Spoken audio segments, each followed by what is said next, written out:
I don't know FNAF that much. I've watched Markiplier play it, of course. My friend played Sister Location in class. Yeah, we got jump scared. I know there's this thing, the bite of 87, the purple guy, and that's all. So I'm excited to know more. She can sing. All back, all of them, together in one place. Yeah, Five Nights at Freddy's is a franchise with over a decade's worth of content, spanning countless games, books, and now a movie. There's a reason that no matter whose timeline you watch, they all look different. Making a FNAF timeline is not easy. There are so many... Wait. There's a movie! Is it like a full movie? Please tell me in the comments down below. Ways you can interpret this story, and this is mine. So let's start at the beginning. Wow. Back in the 70s, a company called Fazbear Entertainment got its start by creating different props and mascot costumes for carnivals, and specifically for something called the Fall Fest. The Fall Fest featured various mascot characters, such as a bird, an elephant, and the most popular of all, Fredbear and Bonnie. These specific mascot costumes were so popular, Fazbear Entertainment opened a dedicated restaurant for them called Fredbear's Family Diner, featuring the same... Just for Fazbear? What? Fredbear and Bonnie mascot costumes from the Fall Fest. What Fazbear Entertainment didn't account for, though, was one of their animatronics from the Fall Fest going rogue. Ending in a giant fire, with most of everything from the Fall Fest being destroyed. Wow. Wow. It happened, like it instantly happened. I thought it's only like the bite of 87, but they started with happenings. They started with an accident. Dun, dun, dun. The specifics about the animatronic that went rogue and the fire are unknown and will likely be revealed next year in FNAF's next big release. Although we don't know much about how this fire occurred. Wait, how long was this one? It already revealed. Help someone comment. After the fire, Fazbear Entertainment started phasing out of the mascot costume era. They needed something new. The two men who helped found Fazbear Entertainment, William Afton and Henry Emily, stepped up to the plate. William Afton was mostly the businessman of the two, handling all of the money, while Henry was the more creative one, with him being in charge of building most of the animatronics and props for the company. With the Fall Fest era of the company coming to a close, they were only left with Fredbear's Family Diner, the standalone restaurant created for the Fredbear and Bonnie characters. In order to replace the mascot versions of Fredbear and Bonnie, Henry went to work on new versions of the characters, eventually creating the new Fredbear and Spring Bonnie. The same characters, but with new designs. They're the oldest animatronics. You know what? What if we do have animatronics in real life? Would you go to that pizzeria or nah? Designs and new suits. Henry called them Springlock suits.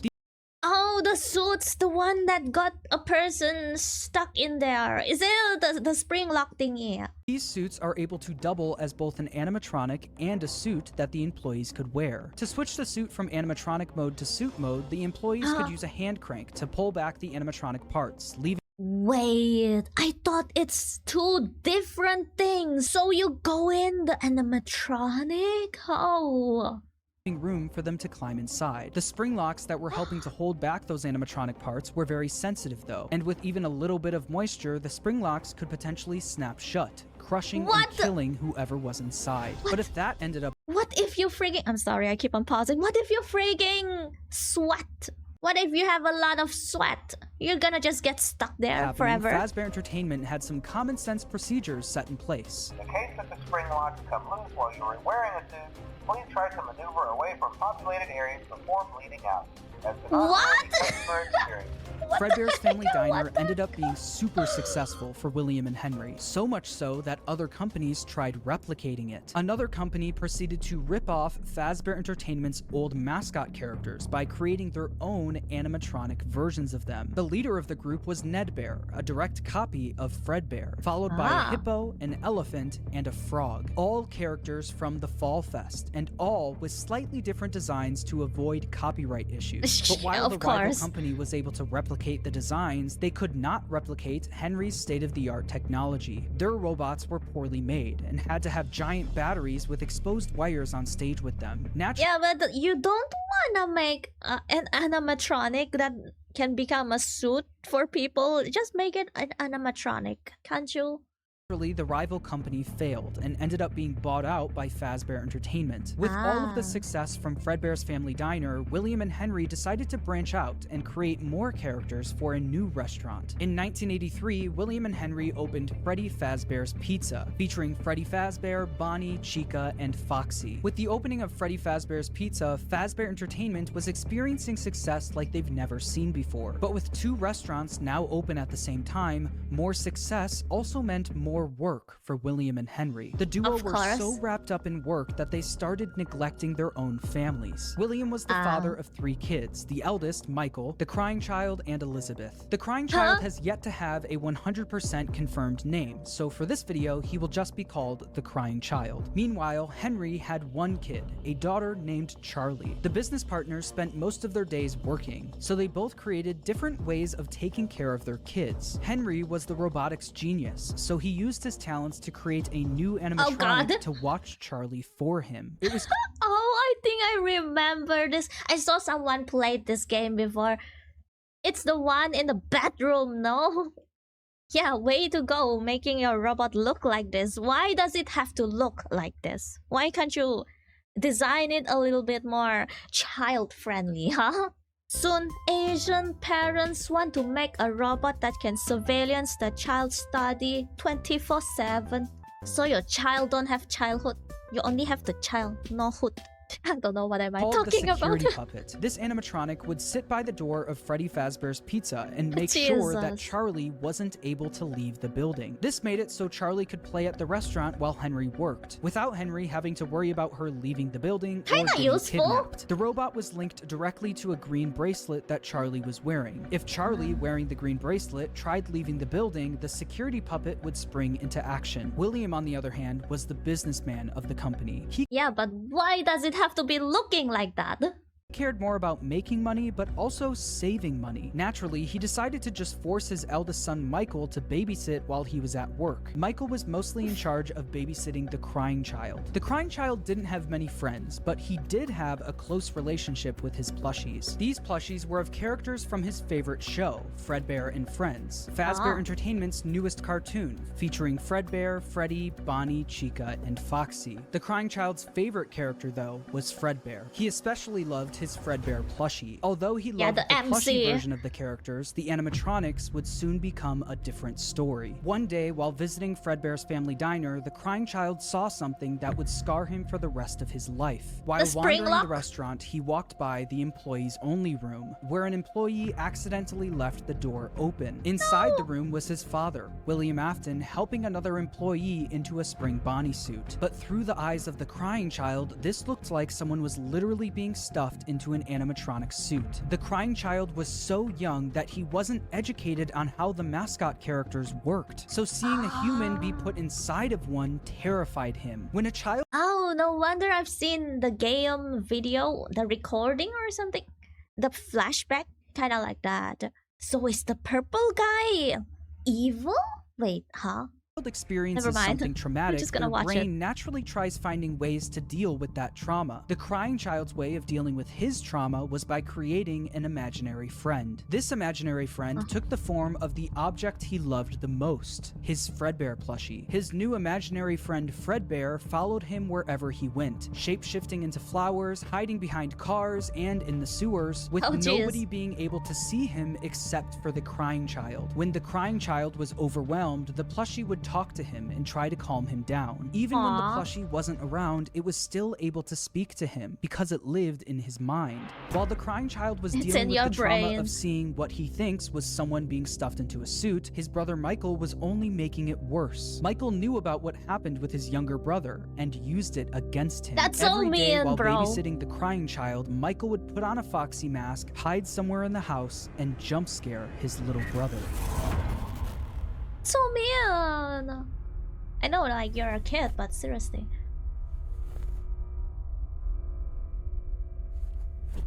No jump scares. No, no, no.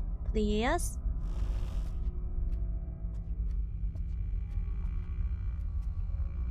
Jesus, that eyes. From the pizzeria to your living room, you no longer have to wait to sing and dance with Fredbear and Friends. Weeknights at 8, 7 Central. Only on...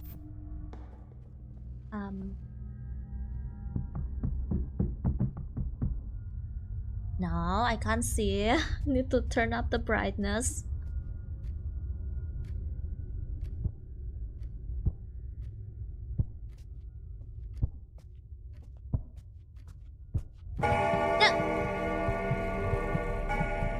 Stop. Stop. Bro.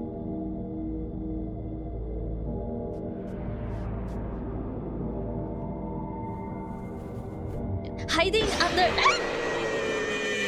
I swear, freaking hiding under the bed, the bro. crying child's imaginary friend Fredbear would comfort him and talk him through the situation, saying, "You know he is hiding again. Be careful. Tomorrow is another day." Michael wasn't the only one bullying the crying child, though. The local kids in the neighborhood heard about why the crying child was so scared of the pizzeria, even making up fake rumors related to what the crying child thought he saw there. "You'd better watch out. I hear they come to life at night. And if you die, they hide your body and never tell anyone." But all of this bullying would come to a head on one special day, the crying child's birthday. Ironically, his birthday party was being held at Fredbear's family diner. Because he was so terrified of being at the pizzeria, he hid under the table, not knowing that Michael and his friends were nearby, planning a prank that would go terribly wrong.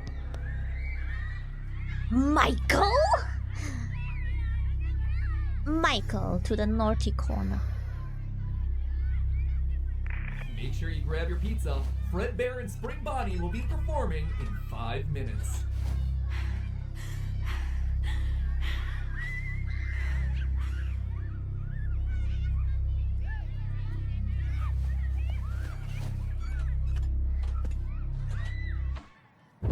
Yeah. No. No. I'm gonna put him in there. Whoa, no way, no way, no way.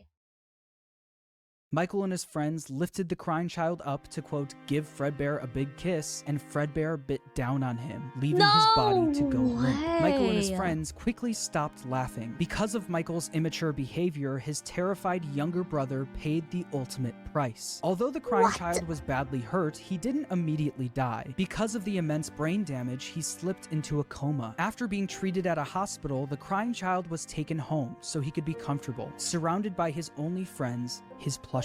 In the crying child's final moments, Michael decides to apologize for what he's done, saying, "Can you hear me? I don't know if you can hear me. I'm sorry." After Michael speaks, the crying child's imaginary friend Fredbear, created out of the trauma he experienced, continues doing what it's done the whole time. It comforts him, saying, "You're broken. We are still your friends. Do you still believe that? I'm still here. I will put you back together." This would be the final thing the crying child hears before he dies. The crying child's spirit would then live on in the Fredbear suit, the thing that took his life. The crying child's death wasn't just an accident. It was directly caused by Michael's recklessness. Yeah, wait. So now the suit is haunted. Not gonna lie, I actually thought like this whole story is about like a mass murderer or something. Like a mad scientist created all these things and to kill people and to torment the security guards. Didn't know the lore was this sad. This is something that Michael could potentially face jail time for, so it needed to be covered up. Since the crying child was being kept at home, no one else knew that he ended up passing away. So William and Michael ended up burying the crying child's body in the middle of the woods where no one would find him. No tombstone, no flowers, just a pile of dirt, an unmarked grave, and a lifetime's worth of guilt that Michael would have to live with. Shortly after the incident, Fredbear's family diner was quickly shut down, and Fredbear was completely wiped wiped from existence. The Fredbear and Friends TV show turned into Freddy and Friends on tour. The Fredbear and Spring Bonnie Springlock suits also ended up being moved into the back room of Freddy Fazbear's Pizza, mainly being used as spare suits if one of the Freddy's animatronics broke down. The death of Oh, it suddenly sounds like a fanfic that I read. I won't go into details, but there's like two personalities. The good ones are on the stage and the bad ones are in the storeroom. I see. It's on par with this story. Afton's youngest son was a pivotal moment in this story, specifically William Afton's story. This was the first domino to fall. A father losing his son is a traumatic situation, and while any other father would take time to grieve, be sad, and properly deal with such a big loss, William Afton took a different route. Afton definitely was upset about his son dying, but it wasn't because he felt bad for his son. It was because it was embarrassing to him. William Afton... What is wrong with you, bro? To him, his sons are just like assets. I see. You're one of those. Then why marry then? You're fine on your own, bucko. Was a narcissist. He had little to no empathy. All he cared about was work and comparing himself to his business partner, Henry. Henry had a wife, a kid, and a talent for robotics that Afton was utterly jealous of. Wait, then where is your wife? He has two sons. Where's the wife? Don't tell me he asexually popped them out just to show off to this friend of him. The death of the crime business child partner sent Afton over the edge because while Henry's family was still perfect, his was now broken. Henry and William had different ways of taking care of their kids. And while Afton employing his eldest son failed, Henry's security puppet succeeded. Henry's daughter, Charlie, lived on. Afton had a... You know, like the funny thing is, the most normal approach is the wrong approach. What? I was looked after by my grandma, yeah. Hard time dealing with this feeling of embarrassment. He started becoming an alcoholic, frequently visiting the local bar called Junior's. One night though, after drinking a little too much and getting kicked out of the bar, he decided that he was going to settle the score with Henry. Afton, drunk and filled with rage, drove from the bar to Freddy Fazbear's Pizza, where he knew Charlie was being watched over by Henry's security puppet. Afton planned on risking everything to kill Henry's daughter, Charlie. He didn't care if he got caught, and he didn't care if he went to prison. But when Afton got... Like, he rather killed the child than his freaking business partner. Wow, so efficient, bro, huh? To Freddy's, he noticed that Charlie was standing outside by herself. It turned out that some bullies were able to trap the security puppet in its box and lock Charlie outside the building, giving Afton the perfect opportunity to kill Charlie outside of the pizzeria. The security puppet was eventually able to escape its box and went looking for Charlie. As Afton sped away, the puppet noticed that Charlie was outside in the pouring rain. It then did what it was programmed to do and went to protect her. Whoa.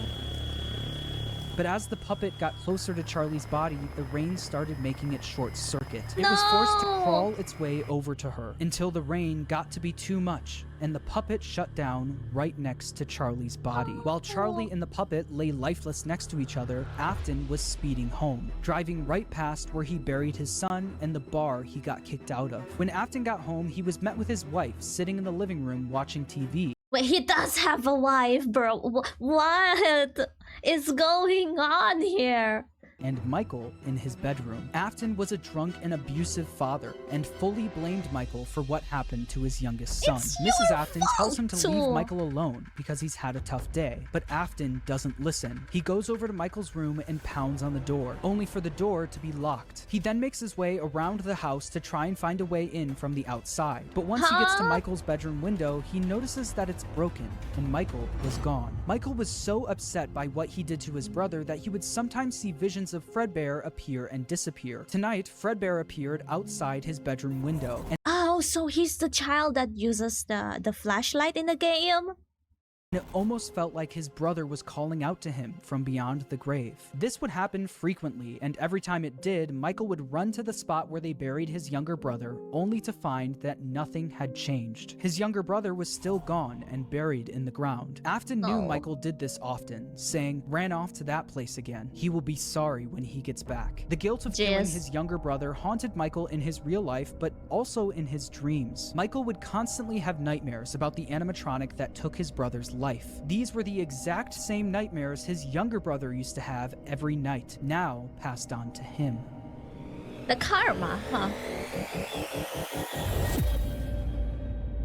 I didn't know that it's so dark.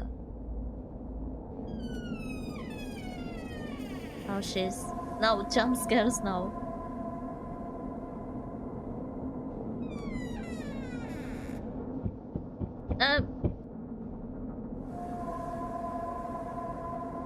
That's a lot of doors. No. Flashlight. Oh, he's the child. He's the child in the game.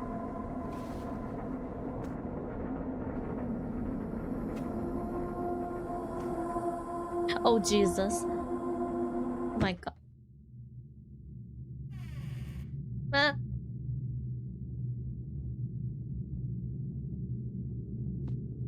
So we were all playing in his nightmare. During he has his nightmare.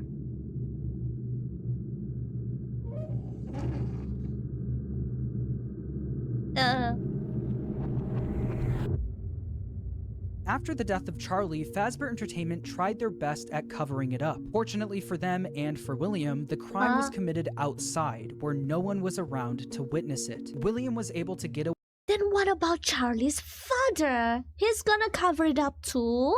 With everything, while Fazbear Entertainment never spoke of the incident again. The security puppet was quickly moved to the back room of Freddy Fazbear's Pizza, where the retired Fredbear and Spring Bonnie suits resided. But something was different about the security puppet. Dark tears now appeared on the mask of the animatronic. Dark tears that weren't there before. This is something that Afton quickly noticed the next day when he went into work. He'd heard about what happened moments after he sped off. He knew the security puppet was found laying next to Charlie's body. So does that mean Charlie's soul now resided in the puppet? William definitely noticed that the puppet looked different, almost like it was haunted, almost like it was thinking. Other employees would eventually notice the same thing. I'll be honest, I never liked that puppet thing. It's always thinking, and it can go anywhere. After realizing the security puppet may be possessed by the spirit of Charlie, Afton went back and looked at the crying child's Fredbear plushie, only to find that it also seemed to be haunted. The crying child feared for his life every single day, and that plushie was something he was able to cry and pour his agony into. Afton believed that this is what caused the plushie to appear haunted. It wasn't made alive by the spirit of his son, it was made alive by the agony and fear his son poured into it. Afton quickly became obsessed with the concept of haunted objects, and more specifically, the power of human emotion. He needed to find out if this is something he could take advantage of. Afton then used all of his money he made from Fredbear's and Freddy Fazbear's Pizza to build a giant underground facility directly under his house. It was here that he would try to recreate what happened with his son, to recreate the fear and agony he experienced. In order to do this, Afton didn't take any chances. He needed to replicate exactly what his son went through every day. In order to do this, Afton built a replica of his house underground, along with his son's daily walk to Fredbear's family diner. He also built a makeshift bedroom where he could force kids to have the same nightmare every night. Afton would sit in his office watching them on the cameras that could be accessed using the passcode 1983, the year his son got bit. He also kept the crying child's Fredbear plushie on the desk as a reminder of what he was trying to replicate. Wait. So, is he the security guard? It's the mastermind, I know, yeah, but who's the one that we keep on playing? Just an NPC? Just unrelated humans? There were dummy animatronics that wheeled down the hallway. But the kids wouldn't see them as just blank dummies on wheels. Afton would pump hallucinogenic gas into the room to get the kids to think that what they were seeing was a monster. These nightmare gas canisters were being stored all throughout his underground facility, and on the bed of this makeshift bedroom was a Freddy plushie, in the hopes that the kids would pour their fear and agony into the plush, like his son did to his plushie. On the other side of the bunker, where Afton recreated the crying child's walk to Fredbear's, he placed a bunch of Fredbear plushies all over the place. These Fredbear plushies had walkie-talkies inside of them. This was Afton's way of recreating his son's imaginary friend that would talk to him wherever he went. Afton would speak to the kids through his walkie-talkie sitting in his private office. After setting up the bunker, Afton was only missing one more thing: the kids to run these experiments on. He needed a way to kidnap and capture kids without being caught, and he had the perfect way to do it. So he just wanted to make another, like, a restaurant for the animatronics but possessed? What's the motive of this though? Don't tell me it's gonna mass produce these things and gonna sell it in the market. Be like, come here, come here. You see this plushie over here? It's haunted. You can sell it on eBay, or you want to rent it also can. You want to put it in your fall Halloween ghost house, even better. I just sell it for $100. You see, I have a whole army of this behind. Good deal, yeah. Seriously, what are you gonna do with all the souls? The show will begin momentarily. What's this? Everyone, please stay in Baby? your seats. Enter Circus Baby and the Funtime animatronics. These robots were specifically built by Afton to capture kids, featuring Circus Baby, Funtime Freddy, Funtime Foxy, and Ballora. They feature advanced technology such as parental tracking, voice mimicking / luring, and storage tanks. Circus Baby, the star of the group, was even able to make ice cream as a way to lure kids to her. Once the kid got too close, a giant claw would reach out, grab them, and lock them in the animatronics storage tank. Some of the board members from Fazbear Entertainment were suspicious of these new animatronics. She can dance. She can sing. She's equipped with a built-in helium tank for inflating balloons right at her fingertips. She can take song requests. She can even dispense ice cream. With all She's an even better Siri, even better ChatGPT. She can make ice creams. Isn't that good? Like, what can ChatGPT and Siri do? They can only give you ice cream recipe. This one can make you ice cream. All due respect, those aren't the design choices we were curious about, Mr. Afton. Afton even created a new restaurant for these animatronics called Circus Baby's Pizza World. Elizabeth, William Afton's daughter, was fascinated by Circus Baby. All she wanted to do was play with her, but Afton wouldn't let her. Daddy, why won't you let me play with her? We let the other children go see her. Why won't you let me go? He strictly told her to stay away from the animatronic, but one day she didn't listen. On the opening day, Wait. Huh? His child? Elizabeth, William Afton's daughter, was fascinated by Circus Baby. All she wanted to do was play with her, but Afton wouldn't let her. Daddy. He had another child. So this time he warned her. Scared to be embarrassed once more, huh? Why won't you let me play with her? We let the other children go see her. Why won't you let me go? He strictly told her to stay away from the animatronic, but one day she didn't listen. On the opening day of Circus Baby's Pizza World, another domino would fall in Afton's life, and Elizabeth would soon be the victim of his terrible misdeeds. The karma. I can do something special. Did you know that? I can make ice cream, although I only did it once. Only once? What a waste of talent you have there, girl. But seriously, I like your voice. Wonderful day, though. I was in a small room with balloons and a few tables. I would always count the children. I'm not sure why. They usually played together in groups of 2 or 3. There were 4, then 3, then 2. Then 1. Then 1. Oh. Time to play. She got them. She doesn't know.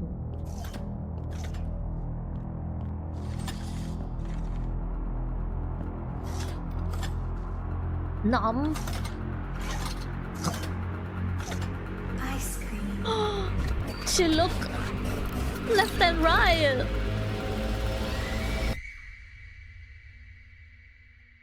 I wonder how do you guys fit in Something that? happened when there was 1. I was no longer myself. There was screaming for a moment, but only for a moment.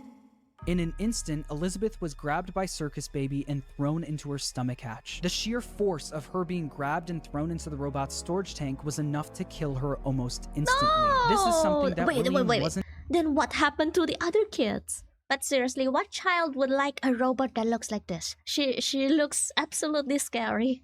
able to test. That was until his daughter became the test. William Afton now it's lost the first another one of one. his kids, but this time it was all his fault. After just one day of being open, Circus Baby's Pizza World was shut down. Afton covered up the incident by telling the public that the restaurant shut down due to gas leaks, but not everyone bought that story. The local newspaper wrote about the incident, saying, in other news, the grand opening of Circus Baby's Pizza World has apparently been canceled due to reported gas leaks in the building. Sources close to the establishment questioned the report, saying that strange activity around the area at night suggests something else is to blame. One local Like, he and his wife needs to stop reproducing. The only survivor is freaking Michael.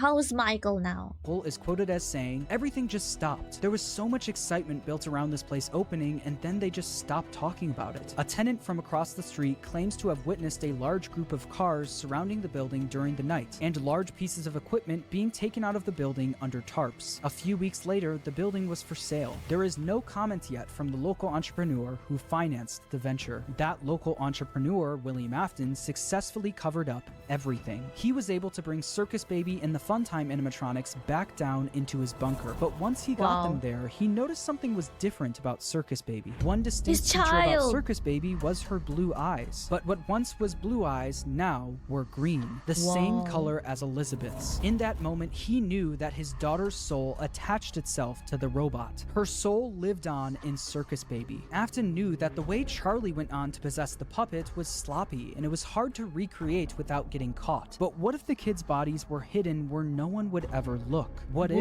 just like his daughter, their bodies were stuffed into the animatronics? For Afton, Elizabeth's death quickly went from just another inconvenience to a scientific breakthrough. Afton was one step closer to harnessing the power of life itself. But one successful experiment wasn't enough. Just like the fear experiments he built in the bunker, he needed to replicate exactly what happened. He needed to recreate the accident, and he knew exactly how he was going to do it. Using the Funtime animatronics again wasn't an option. Circus Baby's Pizza World was shut down, and the public was already getting too suspicious of the animatronics. But he didn't need the Funtime animatronics. He was going to run the experiment himself. On June 26, 1985, William Afton made his way to Freddy Fazbear's Pizza. There, he would put on the old Spring Bonnie suit from Fredbear's to lure 5 kids into the back room. The back room?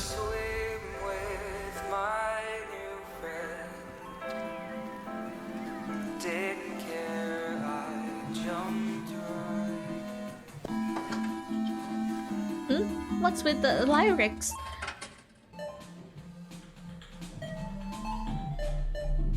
Oh no. Behind you? Oh jeez. Hello. Oh, this is Afton. Looking for a friend? The water's clear, come swim with me.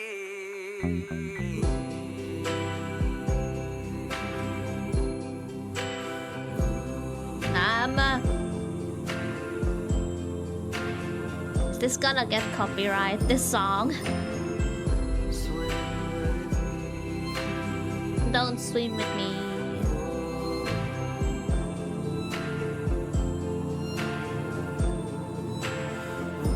No. These are all the kids! One by one, Afton killed them and stuffed their bodies into the animatronics. Susie was first, being stuffed into Chica. Gabriel went into Freddy, Jeremy into Bonnie, Fritz into Foxy, and then there was Cassidy, who went into Fredbear, aka Golden Freddy. At this point, Afton had no idea that the crying child spirit was in Golden Freddy, so he didn't think twice about shoving Cassidy in there. The way Afton killed Cassidy, though, was different from the rest. Freddy, Bonnie, Chica, and Foxy were just regular animatronics. Afton had no choice but to kill them, then stuff them into the suits. But Golden Freddy wasn't just a regular animatronic, it was a Springlock suit. The same Springlock suit that took his youngest son's life. Afton was aware of how dangerous the Springlocks were. Any bit of moisture or too much movement would cause them to snap shut, slowly killing whoever was inside. So that's exactly what he did to Cassidy. He put him into the suit and watched as the Springlocks snapped shut, cementing Cassidy's death as the most brutal of them all. Freddy, Bonnie, Chica, Foxy, and Golden Freddy weren't the only animatronics sitting in the back room. Like, this guy needs to be like shoved into prison. Or maybe just shoved into one of his like Springlock suits. Yeah?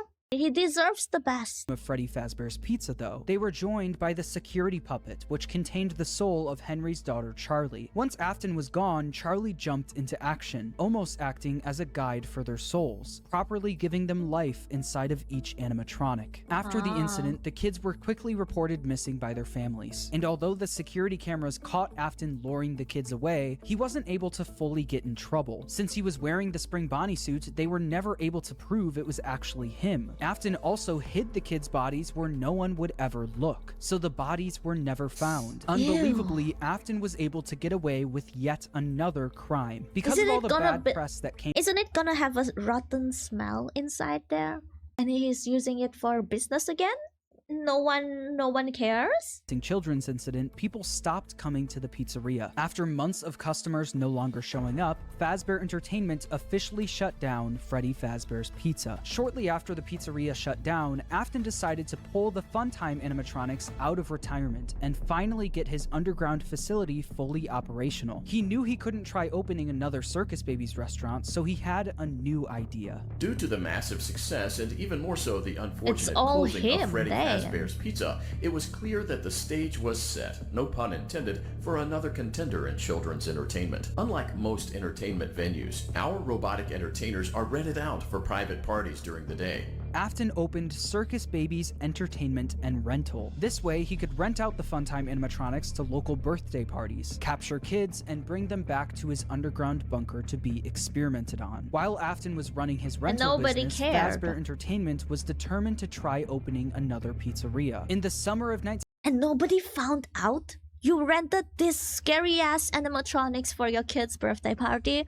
And then they went missing, and you didn't think more about it? 1987, Fazbear Entertainment opened the new and improved Freddy Fazbear's Pizza, New and improved. this time with brand new versions of their original characters. These were called the Toy Animatronics, and they were once again built by Henry. Henry was aware of what happened in 1985, and especially of what happened to his daughter, so he was determined to make sure that never happened again. These new toy animatronics were equipped with facial recognition systems that were linked directly to a criminal database. The security puppet was also brought out of retirement, but instead of working security, it sat quietly in the prize corner. Freddy, Bonnie, Chica, Foxy, Golden Freddy, and Spring Bonnie were also moved to the new pizzeria, and it's revealed that these animatronics were mostly used for spare parts. By now, I'm sure you've noticed the older models sitting in the back room. Those are from the previous location, and we just use them for parts now. The idea at first was to repair them, but they were just so ugly, you know?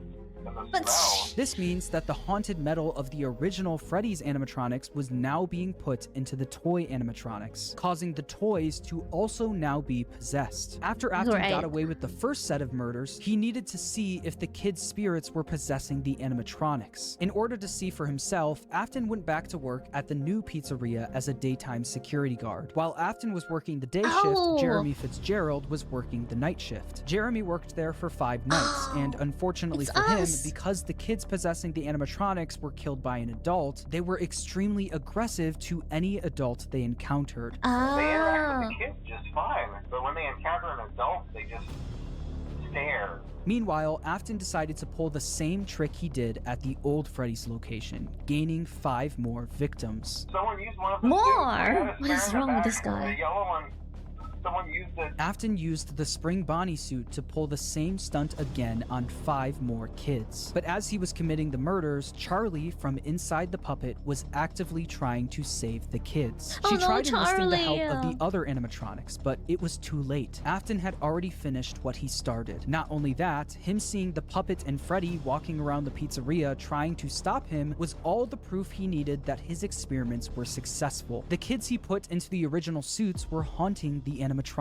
But there was one problem. Afton knew that the haunted metal of the endoskeletons was the key to everything, but the animatronics were trapped at the pizzeria. There was no way he could bring them back to his underground bunker. He couldn't get to the animatronics if the pizzeria was still open and active, so he needed to find a way to make sure the pizzeria shuts down and fast. Instead of stuffing the new set of victims into the toy animatronics, he decided to leave the kids out in plain sight, scattered throughout the pizzeria. This was a guaranteed way to get the pizzeria shut down. A few hours after Afton committed the murder, like Like, this guy, why in the world is he making these experiments? He just go mad scientist? He was so drunk on like murder, and because no one ever found out, and he got even more drunk? Jeremy Fitzgerald showed up for his night shift, unaware of what happened that day. Oh, we're the victims too. The player. Didn't you get the memo? The place is closed down, at least for a while. Listen, just finish your shift. It's safer than trying to leave in the middle of the night. We have one more event scheduled for tomorrow. No, just leave. You'll be on day shift. Wear your uniform. Stay close to the animatronics and make sure they don't hurt anyone, okay? The next day, during Jeremy's day shift, one of the animatronics bit him in the head. This was infamously known as the Bite of 87. Meanwhile... Oh, this is where the Bite of 87 came from.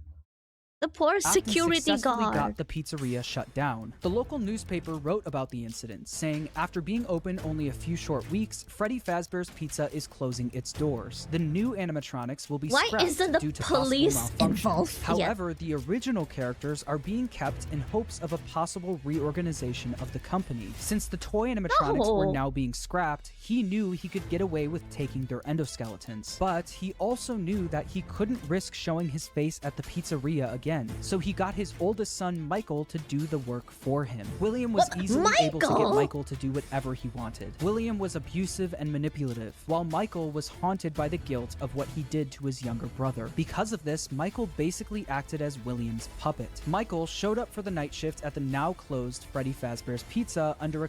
Yeah, as sad as it sounds, people who always got abused are very easy to manipulate by their abuser. Whether because they fear their abuser or never thought that there's another way in life. It's even more so when they're kept locked in a room. I don't know if Michael is locked up by his godforsaken evil crazy father, because if he did get locked up, the only people he saw is his abuser. Nobody from the outside world told him that he can have another route in life. So he might go to jail if he told outsiders. So I see that he doesn't have any choice. Well, in real life, there's a lot of exceptions. A lot of people got their redemption arc. So it also depends on the law. Accident or not, he did killed his brother. Codename Fritz Smith. At the end of his shift, he would successfully steal the toy animatronics endoskeletons for his father, causing him to get fired his first day on the job due to tampering with the animatronics. As it said in the local newspaper, while Fazbear Entertainment scrapped the toy animatronics, the original Freddy, Bonnie, Chica, and Foxy were going to be fixed up and reused. And that's exactly what they did. After the 1987 Freddy's location shut down, they opened yet another location, this time using the exact same building as the first Freddy Fazbear's Pizza. As you can imagine, this didn't work out great for the business. So I want to say that why in the world that the police isn't involved already? But hey, it's the 1980s, it's the 1970s, so I get it, okay? I'm annoyed, but I get it. This dad didn't actually go out and did not bring back the milk. He brought back the milk, but spilled it on his family.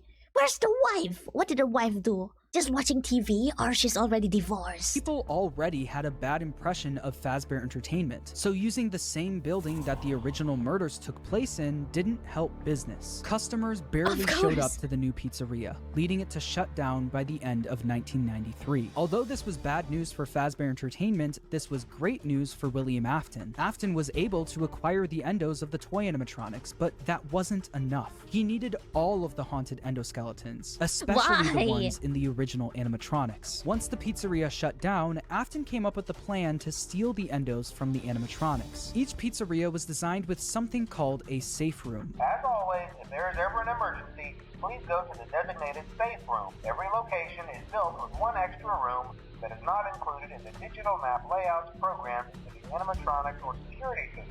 This room is hidden to customers, invisible to animatronics, and is always off camera.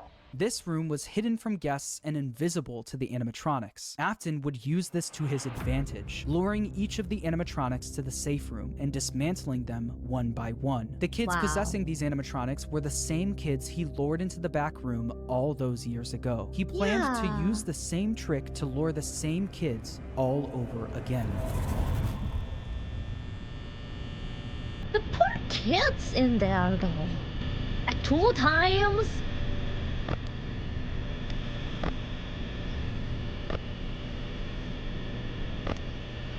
My god. Bonnie.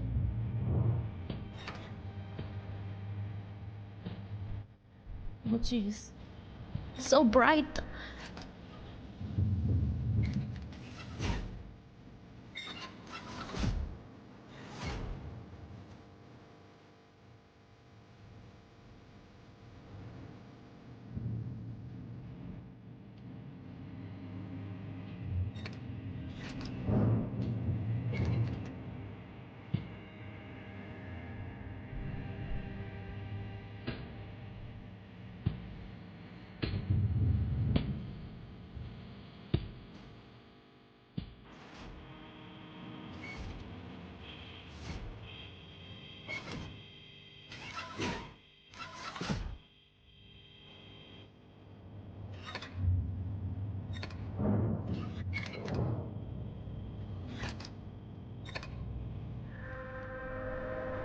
No! Oh, Foxy. Once he finished dismantling each animatronic and stealing their endoskeleton, he brought them down to his underground bunker, where he would melt them all down into one liquid substance called Remnant. Not only did Afton rob these kids of their lives, he would use their souls long after they're gone for his own personal gain. For what again? What, like you can sell souls? How much is one?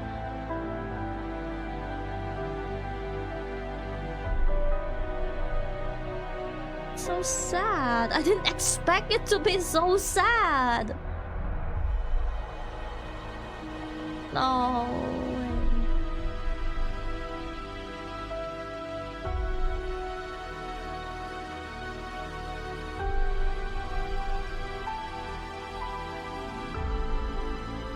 No, they got burned again.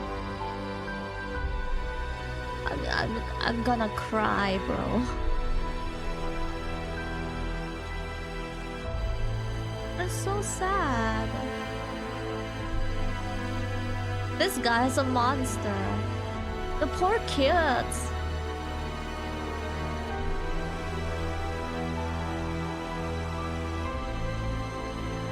Like twice, or maybe 3 times death.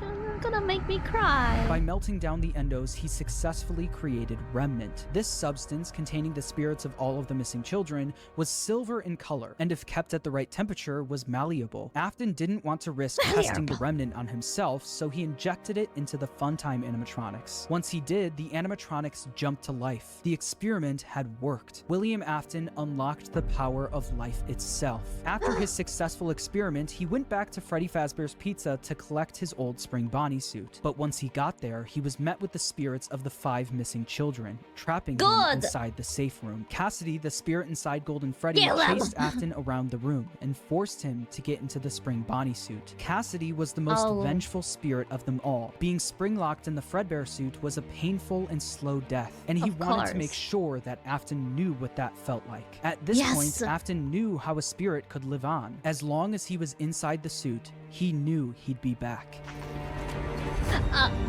Well, I see. Okay.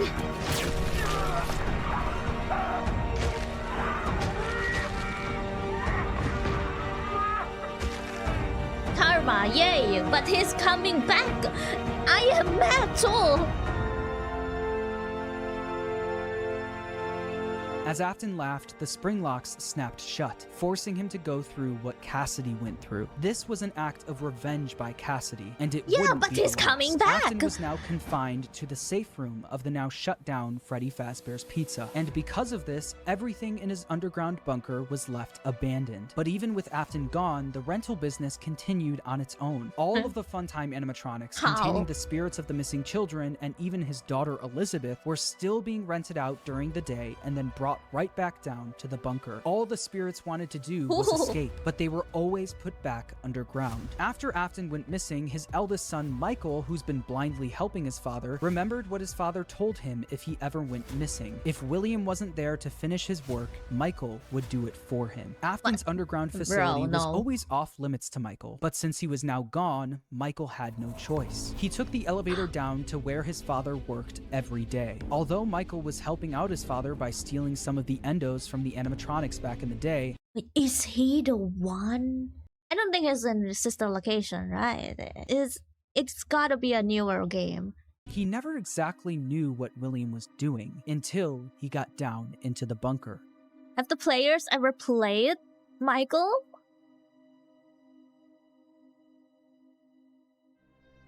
Like played as Michael? Played Michael.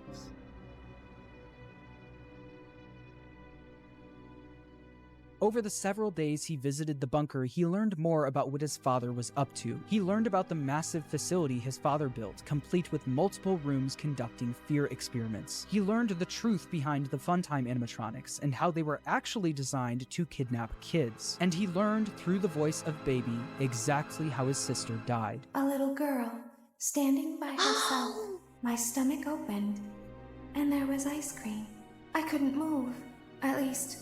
We did! Closer. But as the week went on, Baby was conducting a plan of her own. A plan to escape the bunker. Like the players did play as him. Using Michael's body. Elizabeth was no longer the person Michael remembered her as. She was entirely devoted to her father and would do anything to make him proud of her. At the end of the week, all of the Funtime animatronics endos were scooped out, with all of them combining into one animatronic called Ennard. This creature, containing the spirits of the missing kids and Elizabeth, knew they wouldn't be able to escape the bunker looking like an animatronic. They needed a human body to walk around in. Oh no.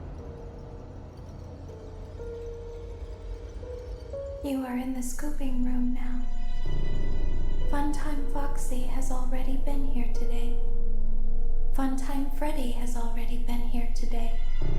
Melora has already been here today. Circus Baby has already been here today. I've been out before, but they always put me back. They always put us back inside. There's nowhere for us to hide here.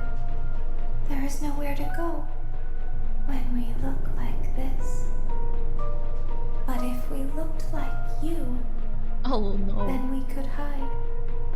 If we looked like you, then we would have somewhere to go. Can we share? The scooper only hurts for a moment.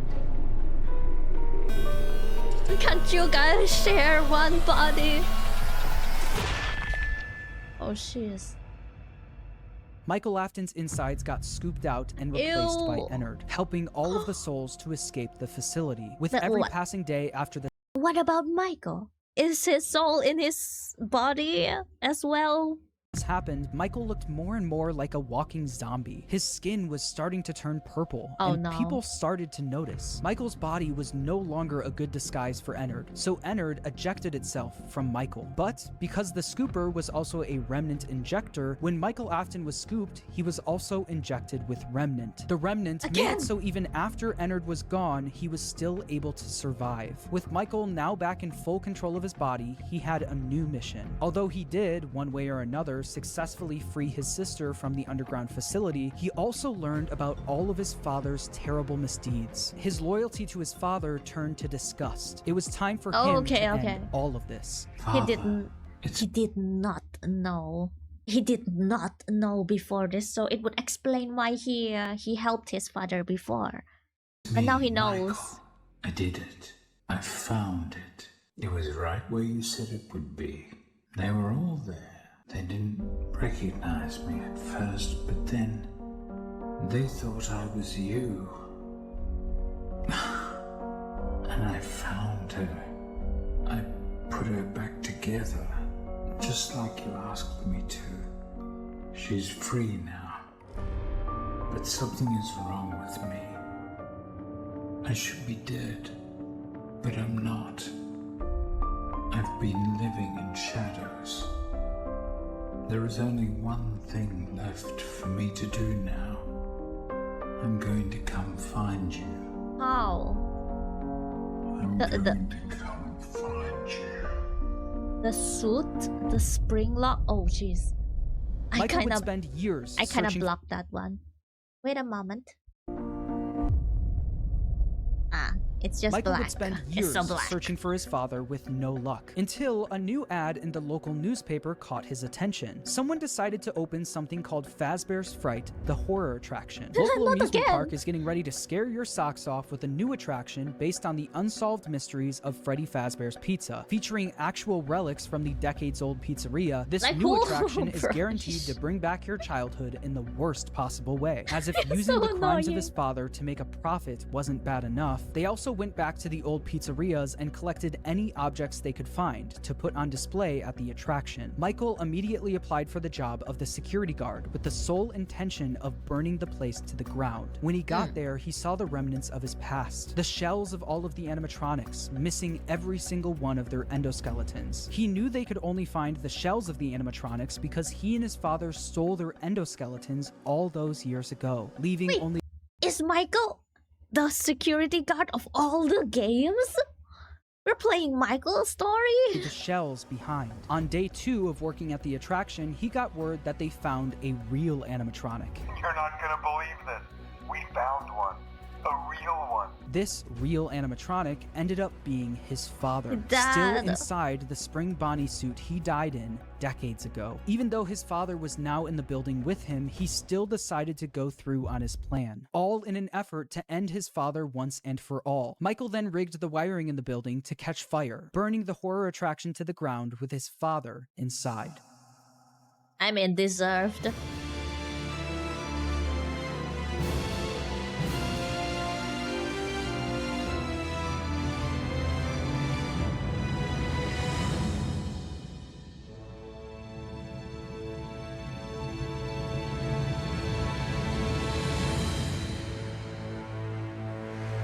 The local newspaper would write about the fire, saying a new local attraction based on an ancient pizzeria chain burned down overnight. Authorities have not ruled out foul play, but at the moment it seems to have been caused by faulty wiring. Although the fire destroyed most of everything in the building, William, miraculously, was able to survive. William was now free, roaming the outside world along with the souls of the missing children, Elizabeth, and Charlie inside the puppet. Since Michael wasn't able to end everything, someone else needed to step in. That someone was Henry Emily. Afton's old business partner and father of Charlie heard about the fire at Fazbear's Fright, along with the rumors of the various animatronic creatures now roaming the streets. Henry was determined to put an end to all of this.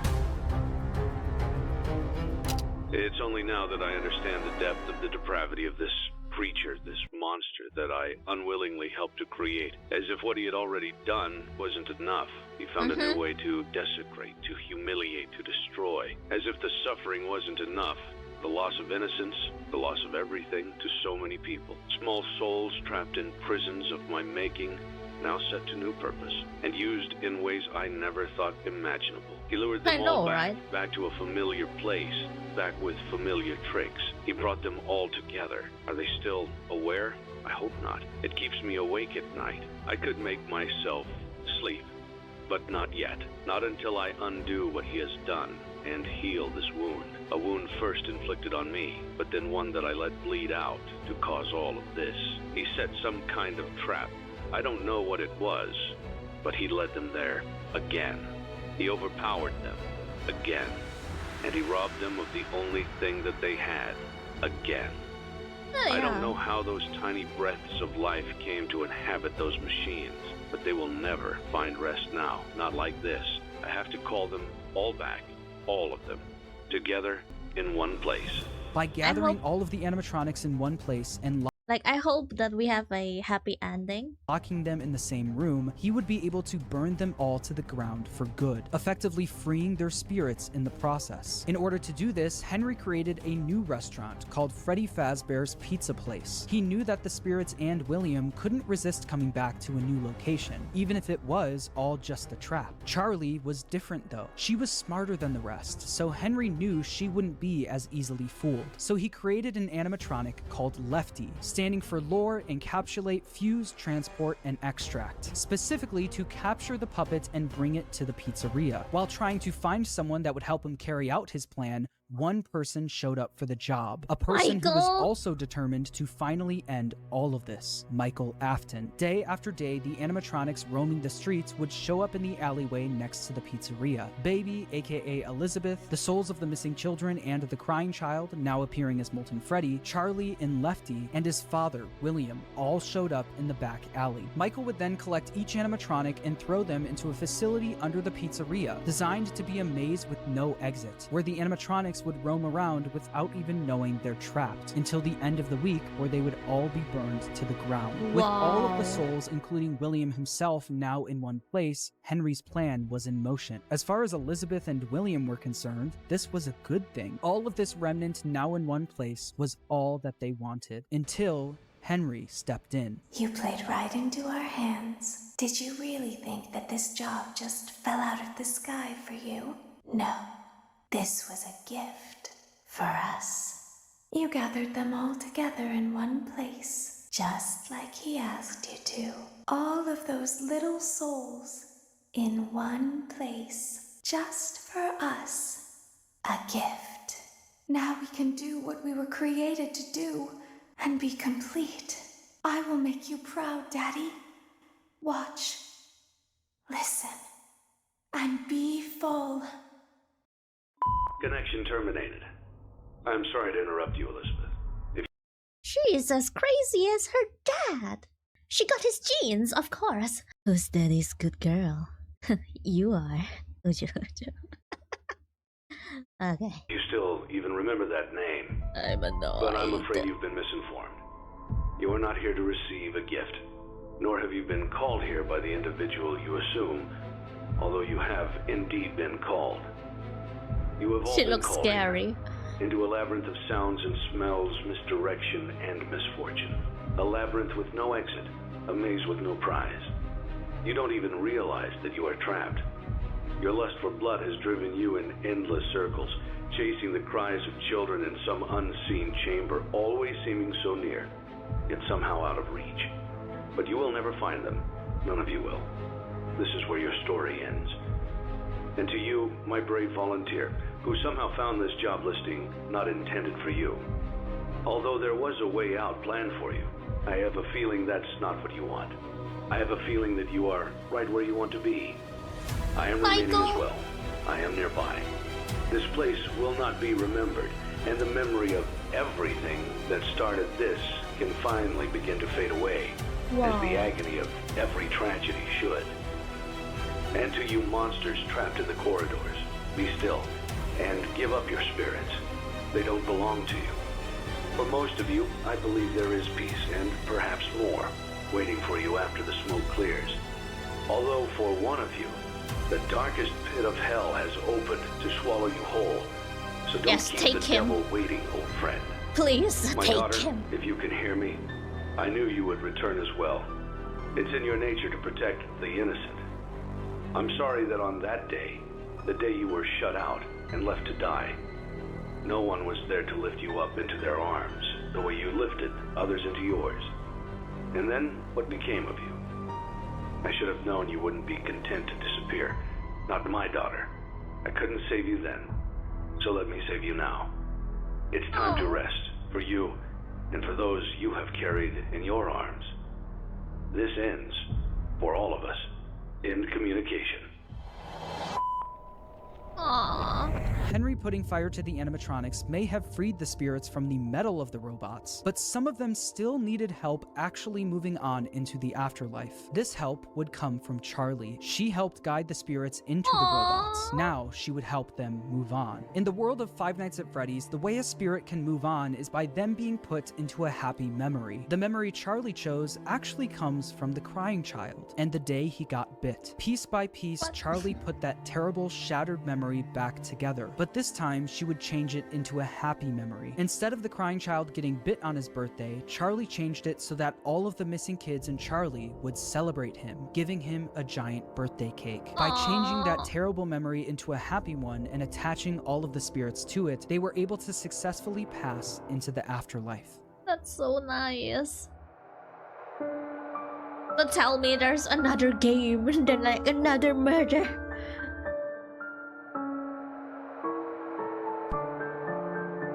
Be free! You might wanna like ask a priest for that, but doing it yourself is good too and free. Like I said, they were all able to move on.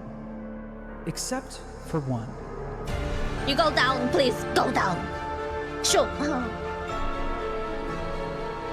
Go burn. Down, down, down more.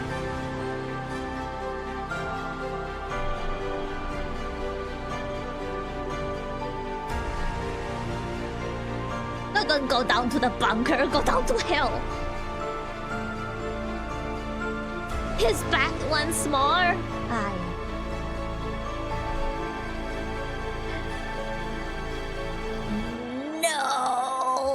Cassidy, the most vengeful spirit of them all, wasn't done yet. He decided to attach his soul to William's, making sure that William was unable to move on. By attaching his spirit to William's, he was able to trap Afton in an endless loop of death. He made Afton relive every one of his terrible misdeeds. The fear experiments, his underground bunker, and the pizzeria where Cassidy was killed. Afton experienced all of this while being attacked and killed over and over again by all of the animatronics from his past. Every time an animatronic would attack him, Cassidy would be there, reminding him that the suffering will never end. We've only just begun. I will never let you leave. Whoa, Cassidy! I will never let you rest. He tried to release you.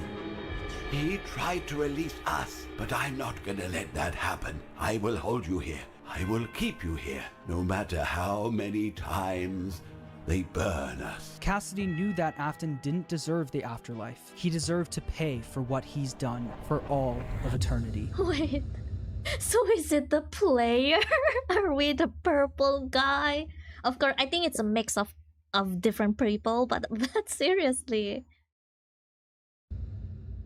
But if you keep up with the franchise, you know that that's not the end of the story. Like I said at the beginning of the video, making a FNAF timeline is not easy, no matter what anyone says. In broad strokes, you can explain the basic plot, but once you get down to the motivations and the why of everything, you have to start filling in the blanks yourself. Some people who've helped me fill in the blanks that I'd like to shout out are Right Host for his theory about Cassidy being spring-locked in Golden Freddy. I think that makes a lot of sense and is really satisfying for the narrative. Also, I'd like to shout out MattPat for his theory about Midnight Motorists. After trying to figure that minigame out for years, I think your explanation makes the most sense. It's important for me to say that no one except for Scott Cawthon himself knows the exact story he was trying to tell. So please make sure to watch other people's timelines as well and come to your own conclusion on everything. And when the time is right, I'll be back to tackle the newer games in this franchise. Until then, make sure to subscribe,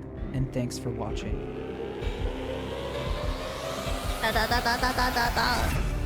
Yay, finished!